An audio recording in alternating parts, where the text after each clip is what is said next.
20 आणि 21,000च्या हिशोबाने पगार येतो.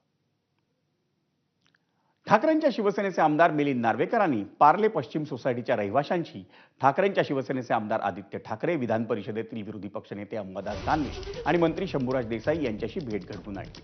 शिवसेनेचे आमदार मिलिंद नार्वेकर यांनी काल विधान परिषदेत मराठी माणसांसाठी मुंबईतल्या घराचा मुद्दा उपस्थित केला होता. मुंबईत मराठी माणसांना प्रत्येक इमारतीत 20% घरं राखीव ठेवावीत आणि मराठी माणसांसाठी मुंबईत 50% घरं राखीव ठेवण्यात यावीत अशी मागणी करण्यात आली आहे.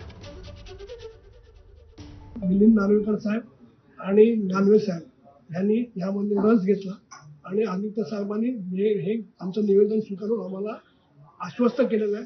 त्यामुळे या विषयावर आम्हाला मराठी माणसाला न्याय मिळेल असं मला वाटतं आणि मुख्यतः मिलिंद नार्वेकरजी आणि अंबादासजी दानवे यांचं मी मराठी माणसांतर्फे आभार मानतो. मुंबई महापालिकेच्या मुलुंड येथील प्रियदर्शनी क्रीडा